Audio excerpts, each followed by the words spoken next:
অন্যের বাসায় মা রাবেয়া বসরি কাম করে, দিনের বেলা কাজ করে, রাতের বেলা দাঁড়ায় দাঁড়ায় মালিকের কুদরতি পায়ে সিজদা দেয় আর কান্না করে আর ডাক দেয়া কয় দয়ার মালিক, দুনিয়ার জমিনে আপনি আমাকে গরিব বানাইছেন, দিনের বেলা অন্যের বাসায় কাজ করি, রাতের বেলা করি না, দিনের বেলা আপনাকে ডাকতে পারি না, আজ গভীর রজনীতে আপনার কুদরতি কদমে সিজদা দিতেছি রে আল্লাহ।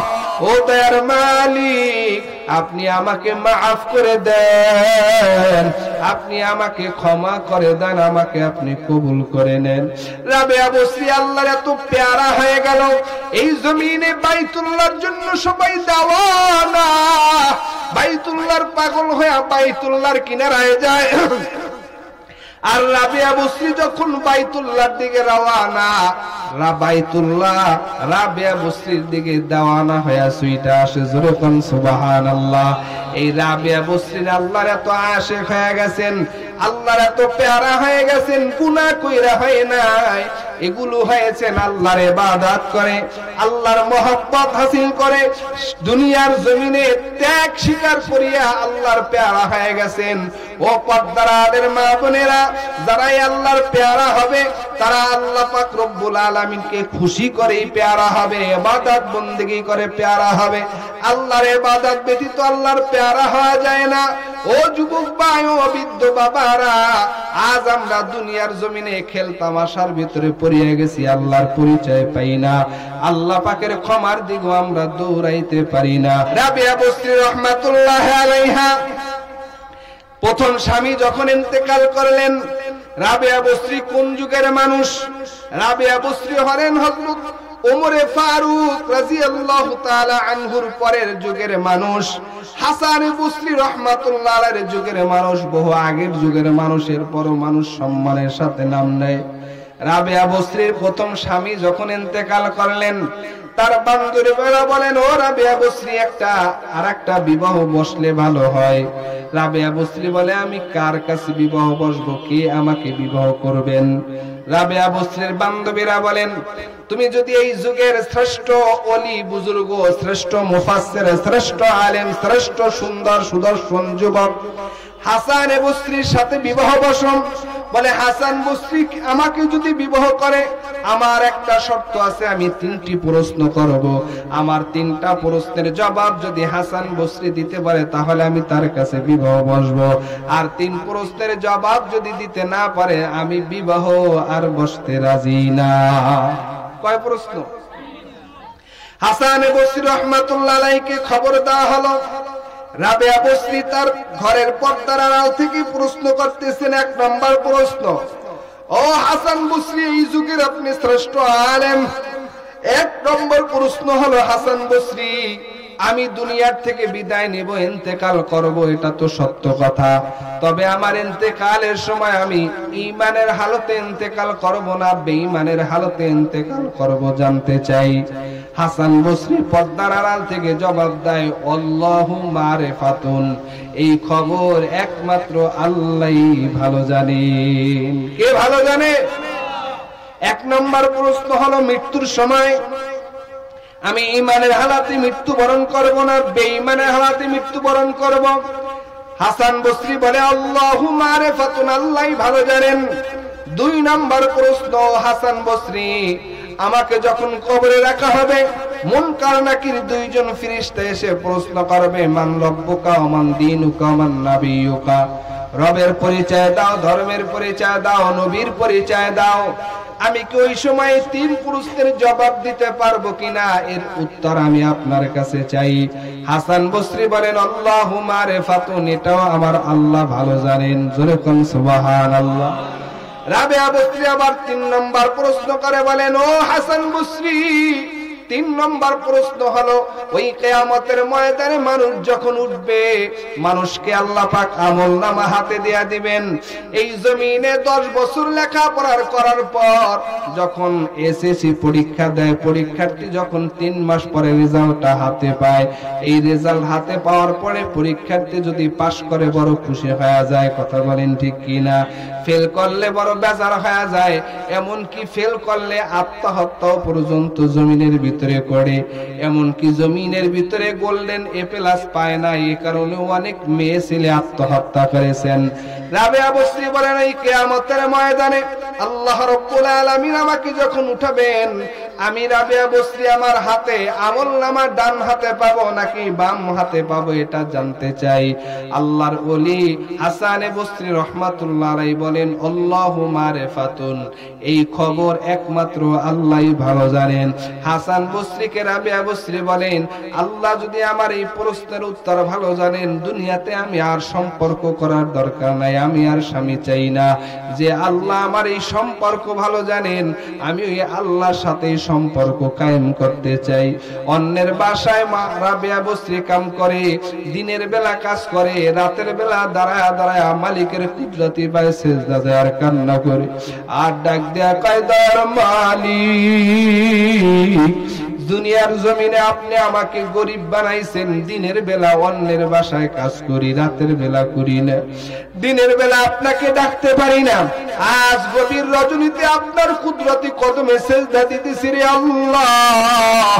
ও দয়ার মালিক, আপনি আমাকে মাফ করে দেন, আপনি আমাকে ক্ষমা করে দেন, আমাকে আপনি কবুল করে নেন।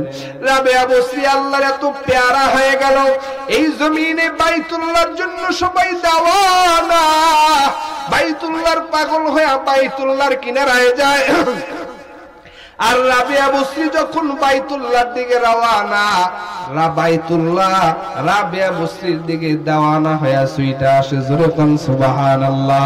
এই রাবেয়া বসরি আল্লাহর এত আশিক হয়ে গেছেন, আল্লাহর এত পেয়ারা হয়ে গেছেন, গুনাহ কইরা হয় নাই, এগুলো হয়েছেন আল্লাহর ইবাদত করে, আল্লাহর মহব্বত হাসিল করে, দুনিয়ার জমিনে ত্যাগ স্বীকার করিয়া আল্লাহর পেয়ারা হয়ে গেছেন। ও পর্দার আলের মা বোনেরা, যারাই আল্লাহর পেয়ারা হবে, তারা আল্লাহ পাক রব্বুল আলামিনকে খুশি করেই পেয়ারা হবে, ইবাদত বন্দেগী করে পেয়ারা হবে। আল্লাহর ইবাদত ব্যতীত আল্লাহর পেয়ারা হওয়া যায় না। ও যুবক ভাই, ও বৃদ্ধ বাবারা, আজ আমরা দুনিয়ার জমিনে খেল তামাশার ভিতরে পড়িয়ে গেছি, আল্লাহর পরিচয় পাই না, আল্লাহ পাকের ক্ষমার দিকে আমরা দৌড়াইতে পারি না। এরে যুবক ভাই, ও বৃদ্ধ বাবারা, ও পর্দার আলের মা বোনেরা, এই জমিনের ভিতরে একটা গজবের মোবাইল মানুষের চরিত্র ধ্বংস করে দিল, আখলাক ধ্বংস করে দিল।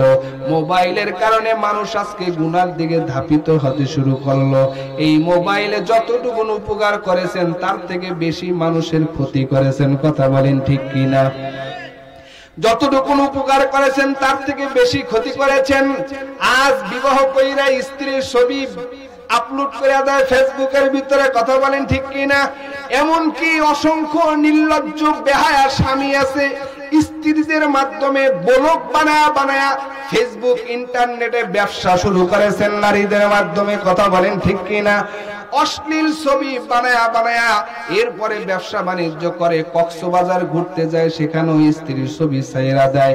আর এই গজবের মোবাইলের কারণে এমন সম্পর্ক হয়ে গেল, ভিন্ন জেলার মানুষ, বরিশাল জেলার মানুষ আজকে যায় অন্য জেলায় বিবাহর অন্বেষণে বসে, আর অন্য জেলার মানুষ আইসা বরিশাল জেলা, পটুয়াখালী জেলায় বিবাহর অন্বেষণে বসে। দাবি নিয়ে কথা কন ঠিক কিনা? এগুলো একেবারে সম্পর্ক করে দিছে মোবাইলের ভিতরে।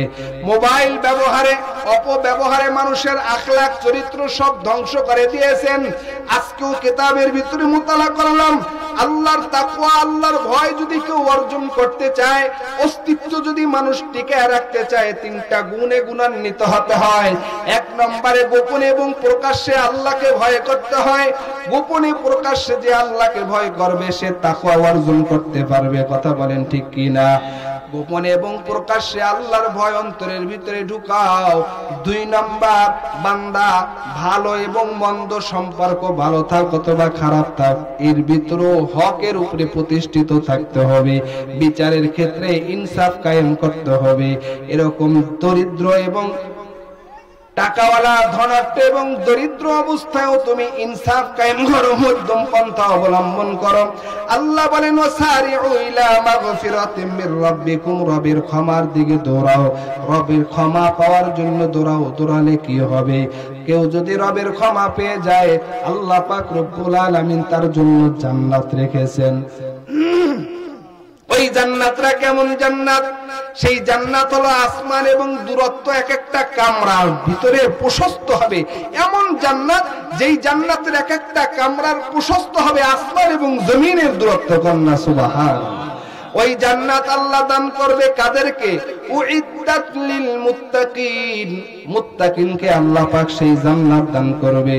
ও পর্দার আলের মা বোনেরা, ও যুবক ভাই, ও বৃদ্ধ বাবারা, মা হকুল ওয়ালিদাইন আলা ওয়ালাদিহিমা হুমা জান্নাতুকা ওয়া নারুকা। ওই মা বাবার হক যুবক আদায় করে নাও। এ পর্দার আলের মা বোনেরা, স্বামীর হক আদায় করো। ও স্বামী, তুমিও স্ত্রীর হক আদায় করে নাও। কারণ এই জমিনের ভিতরে একটা পুরুষ কতটুকুন ভালো, আমি আরিফুল ইসলাম নাজিরপুরি কতটুকুন ভালো, এটা দুনিয়ার কোন মানুষ জানুক আর না জানুক, দুনিয়ার সব মানুষ যদি আমাকে ভালো বলে, কিন্তু এই ভালো বলাটা ভালো না। খাইরুকুম খাইরুকুম লিআহলি, আল্লাহর রাসূল বলে যে তার স্ত্রীর কাছে যেই স্বামী ভালো, ওই স্বামী হবে আল্লাহর কাছে ভালো। যে স্ত্রীর কাছে ভালো সেই হবে আল্লাহর কাছে ভালো। যে স্ত্রীর কাছে ভালো না, সে আল্লাহর কাছেও ভালো হতে পারবে না। অতএব স্ত্রীর কাছে ভালো হওয়া মানে আল্লাহর কাছে ভালো হওয়া। কারণ স্ত্রী জানে স্বামীর যদি কোনো দুর্ঘটনা অ্যাক্সিডেন্ট থাকে, একদিন, 2 দিন, 3 দিন, 1 মাস, 2 মাস, 3 মাস পর হলেও স্ত্রীর কানে এটা পৌঁছে কি পৌঁছে না? স্ত্রী জানে কি জানে না? এজন্য পুরুষ পোলা ভালো না খারাপ 2 ব্যক্তি জানে। এক জানে সন্তানের মা, আর এক জানে পুরুষের পরিবার, স্ত্রী। স্ত্রী আর মা, এই 2 নারী একজন পুরুষের সার্টিফিকেট দিতে পারে। কথা বলেন ঠিক কিনা? বাইতুল্লাহর কিনারায় মৃত্যুবরণ করেছেন বড় আলেম। এত বড় আলেম, সবাই প্রশংসা করে। বাইতুল্লাহর কিনারায় মৃত্যুবরণ করলেন। বাইতুল্লাহর পার্শ্ববর্তী শহরে এলাকায় তাকে দাফন করা হলো। দাফন করার কয়েকদিন পর, কিছুদিন অতিবাহিত হওয়ার পর, ওই পরিবার থেকে আরো এক ব্যক্তি ইন্তেকাল করলেন। মানুষ চিন্তা করলো, এখন তাকে যাকে দাফন করব, এই কবরেই তাকে দাফন করতে পারি। কারণ এই তেনার তো এখন হাড্ডি গুড্ডি সব কিছুই পানি হয়ে গেছে। ওখানে যখন কবর খনন করা শুরু করলো, কবর খনন করা শুরু করার সাথে সাথে এই কবরের ভিতরে দেখে, এই কবরে সেই আলেমের লাশ নাই, ওই কবরের ভিতরে একজন মহিলার লাশ চলে আসছে। সুবহানাল্লাহ বলেন, আর জোরে বলেন সুবহানাল্লাহ। মহিলার লাশ চলে আসছে। ওই জায়গায় বাইতুল্লাহ তওয়াফ করবার জন্য ইউরোপিয়ান, ফ্রান্সি মুসলমান ওই জায়গায় অবস্থান করলেন। অবস্থান করে যখন তাকায় দেখেন যে কবর খনন করা হয়েছে, সেই কবরে একজন ফ্রান্সি মহিলা নারীর লাশ পাওয়া গেল। আলেমের লাশটা কোথায়? ফ্রান্সের ইউরোপিয়ান ব্যক্তি তাকায় যখন এই দৃশ্যটা দেখলেন, দেখার পর তিনি তো আশ্চর্য হয়ে গেলেন। এর কারণ হলো, যার লাশটা এই কবরে আসছে, তিনি তার হাতেই কালিমা পড়ে মুসলমান হয়ে গেছে। কিন্তু আলেমের লাশটা কোথায়? মানুষ বড় পেরেশান হয়ে গেছে। এই ফ্রান্সি ব্যক্তি বলেন, আমি হজ্জ কাজ সম্পাদন করে আমি যখন আমার ফ্রান্সে চলে যাব, আমি আমার সংবাদ মাধ্যমে আমি আবার আপনাদেরকে সংবাদ পৌঁছায়া দিব। আল্লাহর বান্দা মুসলমান ইউরোপিয়ান ফ্রান্সি ব্যক্তিটা বাইতুল্লাহ তওয়াফ সম্পাদন করিয়া হজ্জে বাইতুল্লাহ আদায় করিয়া যখন আবার ফ্রান্সে গেলেন, ফ্রান্সে যাওয়ার পরে দেখেন একজন বিধর্মী বাড়ির ভিতরে যা উঠলেন। ওই মহিলার বাড়িতে যেই মেয়েটার লাশ এই বাইতুল্লাহর কিনারায় শহরে যার লাশটা চলে আসছে, তার বাড়িতে যাওয়ার পর এই হাজী সাহেব যা বলতেছেন, আপনার মেয়ের লাশ এই কবরে আসেনি, আপনার মেয়ে কি মুসলমান না বিধর্মী? বলে, তিনি তো বিধর্মী। বিধর্মীদের কায়দায়, খ্রিস্টানদের কায়দায় তাকে দাফন করা হয়েছে, তিনি তো খ্রিস্টান ছিলেন। বলে, না, আপনার মেয়ে খ্রিস্টান ছিল না, আপনার মেয়ে আমার হাতেই মুসলমান হয়েছে, কালিমা পড়েছে। বড় আশ্চর্য হয়ে গেল। কবর খনন করুন, কবর খরে করে তাকায় দেখেন ওই কবরের ভিতরে আপনার মেয়ের লাশ পাওয়া যায় কিনা। নিশ্চিত তিনি ওই হাজী সাহেব যে না, এই কবরে লাশ পাওয়া যাবে না। কবর খনন করার পর তাকায় দেখেন এখানে সেই খ্রিস্ট মেয়েটার লাশ নাই, ওখানে একজন আলেমের লাশ চলে আসছে। সবাই আশ্চর্য হয়ে গেল, সবাই আশ্চর্য হয়ে পেরেশান হয়ে গেল। আল্লাহর বান্দা হাজী সাহেব ডাক দিয়া বলেন, আপনার মেয়েটা আমার হাতেই কালিমা পড়েছে, মুসলমান হয়েছে, অতএব আপনার মেয়ের লাশটা আমি দেখেছি বাইতুল্লাহর কিনারায় চলিয়ে গেছে। আর ওই বাইতুল্লাহর কিনারায় একজন আলেম ইন্তেকাল করেছেন, তাকে যেই কবরে দাফন করা হয়েছে সেই আলেমের লাশটা তো আপনার এই মেয়ের কবরে দেখা যায়। এর কারণটা কি? এর কারণ হলো মানুষের সাথে মানুষের মহব্বত। আল্লাহর রাসূল বলেন, আলমারউ মা মান আহাব্বা, দুনিয়াতে যার সাথে মহব্বত থাকবে কিয়ামতের ময়দানে তার সাথেই হাসর হবে। কেউ যদি মেসি আর ব্রাজিলের সাথে সম্পর্ক কায়েম করে মহব্বত রাখে, নেইমারের সাথে মহব্বত রাখে, এইভাবে ফ্রান্সের খ্রিস্টদের সাথে মহব্বত রাখিয়া চলে, দুনিয়ার জমিন থেকে বিদায় নিলে কিয়ামতের ময়দানে তার সাথেই হাসর হবে। কথা বলেন ঠিক কিনা? আর কেউ যদি নবীর সাথে মহব্বত রাখে কিয়ামতের ময়দানে তার সাথেই হাসর হবে। একটা টিম গঠন করা হয়েছে, আলেমের লাশটা এখান থেকে গেল কোথায়? টিম গঠন করার পর যার কাছে জিজ্ঞেস করে যে এত বড় আলেম, এত বড় বুজুর্গ, তার ব্যাপারে কারো কোনো তিরকাল নাই, কিন্তু তার পরিবারের কাছে যাওয়ার পর পরিবার বলে সে আমার ভালো স্বামী, আমার হক আদায় করেছে, তিনি তাহাজ্জুদ করেছেন, সব আমলেই করেছেন, তার মতন আর স্বামী হয় না, তার মতন কোন আলেম হয় না।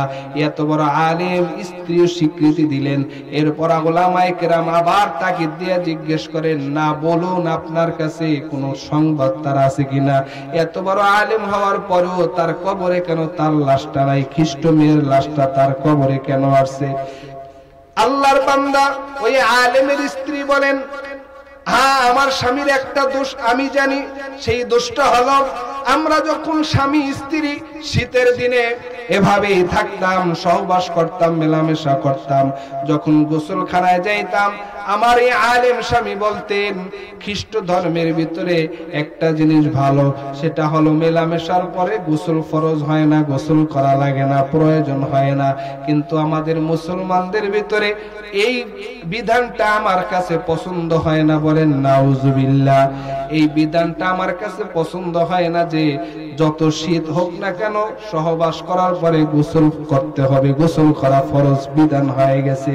এই বিধানটা আমার কাছে পছন্দ হয় না। খ্রিস্ট ধর্মের এই বিধানটা আমার কাছে বড় পছন্দ হয়। ওলামায়ে কেরাম একটাই ফতোয়া দিয়া দিলেন, বেঈমান হওয়ার জন্য একটা জিনিসই যথেষ্ট। খ্রিস্ট ধর্মের এই ধর্মের একটা বিধানকে পছন্দ করেছেন, মুসলমান ধর্মের একটা বিধানকে অস্বীকৃতি জানাইলেন, পছন্দ করেন নাই, কিন্তু আমল করছেন। যার কারণে খ্রিস্ট ধর্ম মেয়ের কবরের ভিতরে তার লাশ চলে গেছে, আর একজন খ্রিস্টান ধর্মের মেয়ের লাশ ওই মুসলমান আলেমের কবরে চলে আসছে। যেই মুসলমান আলেমের কবরে আসছে, যেই বান্দা দেখেছেন সেই ইউরোপীয় ফ্রান্সের মুসলমান, তিনি বলেন এই মেয়েটা আমার হাতেই কালিমা পড়ে মুসলমান হয়েছে। আল্লাহর রাসূল বলেন, আলমারউ মা মান আহাব্বা, দুনিয়াতে যার সাথে মহব্বত হবে কবরে তার সাথেই হাসর হবে। কবরে যদি না হয় কিয়ামতের ময়দানে হবে।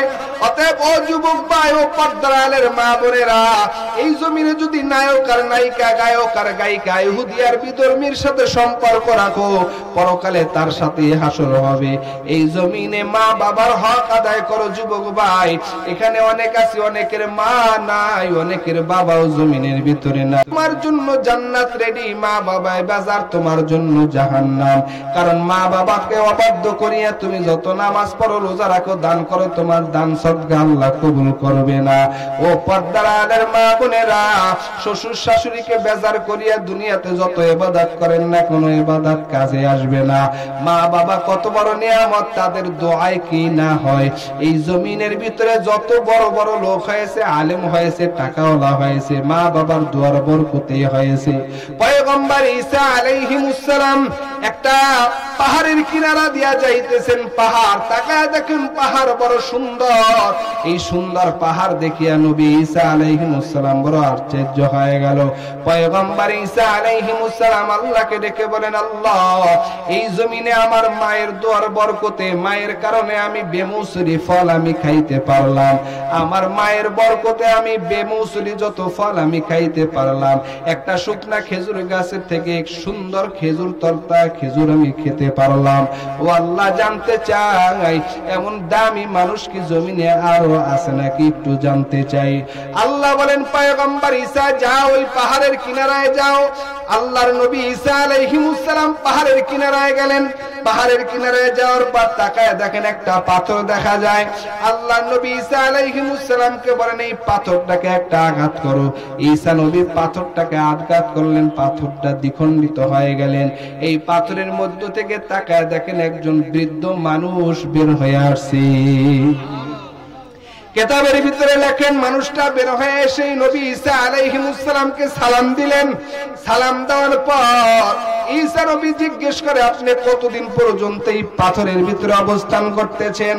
আল্লাহর নবীকে বৃদ্ধ লোকটি ডাক দেয়া বলে, পয়গম্বর ঈসা, একদিন আর 2 দিন না, আমি 4000 বছর পর্যন্ত এই পাথরের ভিতরে অবস্থান করতেছি। মুহাব্বতের সাথে বলেন সুবহানাল্লাহ। 4000 বছর পর্যন্ত আমি পাথরের ভিতরে অবস্থান করতেছি। কোন আমলে আপনি 4000 বছর পর্যন্ত এই পাথরের ভিতরে অবস্থান করেন? আপনার কি ক্ষুধা লাগে না? আপনার কি তৃষ্ণা লাগে না? বৃদ্ধ লোকটি ডাক দেয়া বলেন, পয়গম্বর ঈসা, 4000 বছর পর্যন্ত এই পাথরে অবস্থান করি। আমার যখন ক্ষুধা আর তৃষ্ণা লাগে, আল্লাহর পক্ষ থেকে ফেরেশতারা সরিষার দানার মতন কয়েকটা খাবার নিয়ে আসে। এই দানাটা দুধের থেকেও সাদা, বরফ থেকেও বড় ঠান্ডা, দুধের থেকেও সাদা, আর মধুর থেকেও বড় মিষ্টি। এগুলো খাওয়ার পর আমার তৃষ্ণাও মিটে যায়, ক্ষুধাও নিবারণ হয়ে যায়। কেমনে এই হলো এত দামি? ওই আল্লাহর বান্দা বলে, পয়গম্বর ঈসা, আমার মা বাবা যখন বৃদ্ধ আর বৃদ্ধা হয়ে গেলেন, আমি আমার বাবার খেদমত করলাম, মায়ের সেবা করে দুনিয়ার থেকে বিদায় করলাম। আমার মা বাবা দোয়া করেছেন, আল্লাহ আমার এই সন্তানকে এমন জায়গায় রাখবেন আর এমন জান্নাতি খাবার খাওয়াবেন যা দুনিয়ার কাউকে খাওয়ান নাই। আল্লাহ পাক রব্বুল আলামিন আমাকে মা বাবার দোয়ার বরকতে পাথরের ভিতরে রেখেছেন আর জান্নাত থেকে খাবারের ব্যবস্থা করেছেন। একদিন আর 2 দিন না, 4000 বছর পর্যন্ত আমি পাথরের ভিতরে অবস্থান করতেছি। বলেন সুবহানাল্লাহ। এই জমিনে মা বাবার মতন আপনার কাউকে পাইবা না। নবীর পরিবার আম্মা জান, নবীর পরিবার হযরত ফাতেমাতুজ জোহরা রাদিয়াল্লাহু তাআলা আনহার ঘরের ভিতরে খাবার নাই। হাসান আর হুসাইন চোখের পানি ফেলে কান্না করে। ফাতেমাতুজ জোহরা রাদিয়াল্লাহু তাআলা আনহা কেমন একজন নারী! আল্লাহর রাসূল বলেন, ফাতেমা হলো আমার কলিজার টুকরা। কেউ যদি ফাতেমাকে কষ্ট দেয়, সে যেন আমি নবীকে কষ্ট দিল। আল্লাহর রাসূল সাল্লাল্লাহু আলাইহি ওয়াসাল্লাম বলেন, ও হাসান হুসাইন, ফাতেমার গর্ভে 2টা সন্তান আছে, হাসান আর হুসাইন, এটা হলো আমার কলিজার টুকরা। হাসান হুসাইনকে যে কষ্ট দেয়, সে যেন আমাকে কষ্ট দিল। হাসান হুসাইন 3 দিন পর্যন্ত অনাহার, খাবার খাইতে পারে না। ফাতেমাতুজ জোহরা রাদিয়াল্লাহু তাআলা আনহা পানি আগুনের জাল দিয়া দিয়া হাসান হুসাইনকে সান্ত্বনা দিতেছেন। হাসান আর হুসাইন পয়গম্বরের দরবারে যায়, বলে, ইয়া রাসূলুল্লাহ, ইয়া হাবিবাল্লাহ, আপনার মেয়ে ফাতিমা আমাদেরকে 3 দিন পর্যন্ত খাবার দেয় না, আমরা বড় অনাহার। আল্লাহর রাসূল তো এমন নবী, যেই নবীর চেহারার দিকে তাকাইলে 3 দিন 5 দিন 7 দিনের ক্ষুধা নিবারণ হয়ে যাইতো, দুঃখ কষ্ট মুছিয়া যায়। আল্লাহর রাসূলের সামনে যখন হাসান হুসাইন মা বাবার ব্যাপারে অভিযোগ নিয়ে গেলেন, আল্লাহর রাসূল বলেন, হাসান হুসাইন মা বাবার বিরুদ্ধে অভিযোগ নিয়ে আসছো, আমি তোমরা 3 দিন পর্যন্ত খাও না, আমি নবী 7 দিন পর্যন্ত খাবার খাইতে পারি না। 7টা পাথর নবীজি পেটের ভিতরে বাঁধিয়া রাখছেন। আর বলেন, ও হাসান হুসাইন, আজকে 3 দিন না খায়া নানার কাছে অভিযোগ নিয়ে আসছো, আমি নবী 7 দিন পর্যন্ত অনাহার, 7 দিন হয়ে যায় আমি নবী কোনো খাবার খাইতে পারি না। এই ফাতেমাতুজ জোহরা রাদিয়াল্লাহু তাআলা আনহা তার স্বামীকে ডাক দিয়া বলে, স্বামী আমার, আমি যেই দিন দুনিয়াতে থাকবো না, আপনি দ্বিতীয় আর একটা বিবাহ করবেন, অসুবিধা নাই, কিন্তু আপনার কাছে একটা দাবি রেখে যাই। ও স্বামী আমার, আমি দুনিয়ার থেকে বিদায় নেওয়ার পর আপনি যেই বিবাহ করবেন, আপনার নতুন বিবি নিয়ে সপ্তাহে 6 দিন রাত কাটাইবেন। একটা দিন আমার হাসান আর হুসাইনকে নিয়ে রাত কাটাবেন, কারণ আমার হাসান হুসাইন ডাইনে তাকাইবে, মা নাই, বামে তাকাইবে, মা নাই। নাই। হাসান হুসাইন মামা করিয়া কান্না করবে, কিন্তু মার সংবাদ আর পাবে না। হাসান হুসাইনকে নিয়ে একটা রাত কাটাইবেন, আপনি বাবাকে ধরে আমি মায়ের গন্ধটা আপনার বাবার থেকে নিবে। আল্লাহর রাসূলের কলিজার টুকরা মেয়ে ফাতেমাতুজ জোহরা রাদিয়াল্লাহু তাআলা আনহা তার স্বামীকে বলে, স্বামী আমার, আজকে 3 দিন হয়ে যায় আমার সন্তান ক্ষুধার্ত, খাবার খাইতে পারে না। আমার বাবার দেওয়া একটা পুরাতন চাদর আছে, এই চাদরটা বাজারে বিক্রি করিয়া সন্তানের জন্য খাবারের ব্যবস্থা করেন। হযরত আলী রাদিয়াল্লাহু তাআলা আনহু এই চাদরটা নিয়ে যখন আরবের বাজারে গেলেন, বাজারে যাওয়ার পর আরবের মানুষ বলে, আলী পুরাতন চাদর বিক্রির জন্য এনেছো নাকি? বলে, হ্যাঁ আমি বিক্রির জন্য এনেছি। তোমার চাদরের দাম কত হবে? বলে, আপনারাই মূল্যায় নেন। বাজারের লোক বলে, তোমার চাদরের দাম পাইবা 6 দিরহাম। 6 দিরহামই চাদরটা বিক্রি করে দিলেন। 6টা দিরহাম নিয়ে আলী রাদিয়াল্লাহু তাআলা আনহু বাজার করার জন্য রওনা হলেন, সন্তানের জন্য খাবার ক্রয় করবেন। এমন সময় একজন ভিক্ষুক আসিয়া বলে, ও আলী, আপনি হলেন নবীজির জামাতা, আপনার সম্পর্কে নবীজি বলেছেন, আনা মাদিনাতুল ইলমি ওয়া আলিয়ুন বাবুহা। ও আলী, আপনি এমন একজন আলী, নবী যে ইলমের শহর, ওই শহরের দরজা হইলেন আপনি আলী। আজকে কয়েকটা দিন পর্যন্ত আমরা ক্ষুধার্ত, খাবার খাইতে পারি না, খাবারের ব্যবস্থা করতে পারি নাই। আপনার কাছে যদি কিছু থাকে আমাকে দিয়া দেন। আলীর ঘরে খাবার নাই, 2 শিশু অনাহার, সন্তান খাবার খাইতে পারে না, ঘরের ভিতরে রান্না চলে না। হযরত আলী 6 দিরহাম বিক্রি করে 6 দিরহাম দান করে দিলেন। কন্যা সুবহানাল্লাহ। 6টা দিরহাম আলী দান করিয়া বলে, আসমানের মালিক, আমি আপনার সাথে ব্যবসা শুরু করলাম, দুনিয়ার কারো সাথে ব্যবসা করি না। ও আসমানের মালিক, আপনি আমার এই ব্যবসার ভিতরে লাভবান বানায় দিবেন, কারণ আল্লাহর সাথে ব্যবসা করিয়া কেউ ঠগে না। হযরত আলী 6 দিরহাম দান করিয়া রওনা হলেন। এমন সময় একজন ঘোড়া বিক্রেতা ঘোড়া নিয়ে রওনা। ওই ঘোড়া বিক্রেতা আলীকে ডেকে বলে, আলী, আমি এই ঘোড়াটা বিক্রি করতে চাই। আলী বলে, কয় দিরহামে বিক্রি করবা? আমার হাতের ভিতরে টাকা নাই, পকেটে টাকা নাই, তোমার ঘোড়া কেনার সামর্থ্য আমার নাই। ঘোড়া বিক্রেতা বলে, আমার কাছ থেকে ঘোড়া কিনলে নগদ টাকা লাগবে না, তুমি আমার ঘোড়াটা বিক্রি করি আমাকে টাকা দিলেই হবে। আলী রাদিয়াল্লাহু তাআলা আনহু বলেন, কয় দিরহামে তোমার ঘোড়া বিক্রি করবা? বলে, 300 দিরহাম। কয় দিরহাম? 300 দিরহামে আলী রাদিয়াল্লাহু তাআলা আনহু ঘোড়াটা ক্রয় করিয়া যখন আরবের বাজারে উঠাইলেন, লাল ঘোড়ার অনেক দাম। এই লাল ঘোড়া দেখে মানুষ বড় পাগল পরা হয়ে গেছে। আপনাদের বরিশালে এয়ারপোর্ট আছে, এই এয়ারপোর্টের কিনারায় অনেক মানুষ প্লেন দেখবার জন্য যায়, হেলিকপ্টার দেখার জন্য যায় কি যায় না? আরবের মানুষ লাল ঘোড়া দেখার জন্য এমনি পাগল পরা হয়ে যাইতো। আরবের মানুষ এই লাল ঘোড়া দেখিয়ে বড় পাগল পরা হয়ে গেছে। আলী রাদিয়াল্লাহু তাআলা আনহুকে আবার প্রশ্ন করে, আলী, এত সুন্দর লাল ঘোড়া তুমি কোথায় পেয়েছো? ঘোড়া বিক্রি করবার জন্য এনেছো নাকি? বলে, হ্যাঁ, ঘোড়া বিক্রি করবার জন্য এনেছি। কয় টাকায় বিক্রি করবা? তোমরাই মূল্যায় নাও, তোমার ঘোড়ার দাম পাইবা 360 দিরহাম। আলী 360 দিরহামে ঘোড়াটা বিক্রি করিয়া দেয়। বলেন, আলী দান করছে কয় দিরহাম? হ্যাঁ, 6 দিরহাম। বিক্রি করছেন কয় দিরহাম? 300। আল্লাহ বলেন, মান জাবিল হাসানাতি ফালাহু আশরু আমসালিহা। কেউ যদি আল্লাহর জন্য আর দ্বীনের জন্য 1 টাকা দান করে, কম পক্ষে তাকে 1-এর পরিবর্তে 10 দেওয়া হয়। কত দেওয়া হয়? 10 দেওয়া হয়। 1-এর পরিবর্তে তাকে 10 দেওয়া হবে, এটা সর্বনিম্ন। আল্লাহ পাক বলেন, যালিকা ফাদলুল্লাহি ইউতিহি মাইয়াশা। আল্লাহ যদি ইচ্ছা করে তার থেকে কোটি কোটি গুণে বেশি দেয়া দিবেন। হযরত আলী রাদিয়াল্লাহু তাআলা আনহু 300 দিরহাম ঘোড়ার মালিককে দিয়া দিলেন। বাকি থাকে কয় দিরহাম? দান করছে কয় দিরহাম? 6 দিরহাম। একে পেয়েছেন 10। আল্লাহর রাসূল বলেন, as-সাদকাতু তারাদ্দুল বালা ওয়া তাজিদুল উমর। দান সদকার দ্বারা বালা মুসিবত দূর হয়, হায়াত বৃদ্ধি পায়। এই এলাকার যুবক ভাই ও বৃদ্ধ বাবারা, এই মজলিসে অনেকে বসে আছেন, অনেকের মা নাই, অনেকের বাবা নাই, অন্ধকার কবরে চলে গেছে। ওই মা বাবা আপনার আমার দিকে তাকায় আছে, মা বাবাকে কিছু দেওয়ার মতো নাই। আল্লাহর রাসূল বলেন, দুনিয়ার মানুষ মৃত্যুর পরে সব কিছুই বন্ধ হয়ে যায়, 3টা দরজা খোলা থাকে। আল্লাহর রাসূল বলেন, ক্বালান নবী সাল্লাল্লাহু আলাইহি ওয়াসাল্লাম, ইযা মাতাল ইনসান ইনকাতা আনহু আমালুহু ইল্লা মিন সালাসা। ইল্লা মিন সাদকাতিন জারিয়া আও ইলমিন ইনতাফাউ বিহি আও ওয়ালাদিন সালিহিন ইয়াদউ লা। দুনিয়ার মানুষ মৃত্যুর পরে শুধু তিনটা জিনিসই জারি থাকবে। এক নম্বরে হলো সদকায়ে জারিয়া, যা দান সদকা করবেন, দ্বীনের কাজ প্রসারিত করবার জন্য যা সহযোগিতার হাত বাড়াবেন, এই দান সদকা, মা বাবার রুহের মাগফিরাত কামনা, ইসালে সওয়াব যা করবেন, এগুলো মা বাবার কবরে পৌঁছবে। দুই নম্বর নেক সন্তান।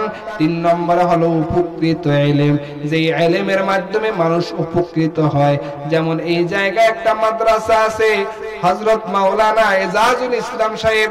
এই এজাজুল ইসলাম সাহেবের মাদ্রাসায় ছাত্ররা ইলম শিখে, তিনি শিখাইতেছেন। ধারাবাহিকভাবে তিনি দুনিয়ার থেকে বিদায় নেবেন, তার ছাত্ররা দুনিয়াতে থাকবে। এই ছাত্রদের মাধ্যমে যত ছাত্র হবে, এমনি ভাবে কিয়ামত পর্যন্ত এই ধারা যতদিন বাকি থাকবে, ততদিন পর্যন্ত মৃত্যুর পরে তার আমলনামায় নেকি পুষতেই থাকবে। কথা বলেন ঠিক কিনা? এটা হলো উপকৃত ইলম। তাহলে তিনটা জিনিস জারি থাকবে, সদকায়ে জারিয়া, উপকৃত ইলম আর নেক সন্তান। দুনিয়ার ভিতরে আপনার সন্তান দুনিয়াতে যদি নেককার রেখে যেতে পারেন, কবরে ভালো আমল আপনার দরবারে যাবে, কবরে যাবে। আপনার সন্তান যদি খারাপ হয়, কবরে খারাপ বদ আমলের একটা শাস্তি আপনার কবরে যাবে। অতএব এই জায়গা আমরা আসছি, এই মাহফিলটা প্রতি বছর হোক, এটা চাই। কারা কারা নারায়ে তাকবীর।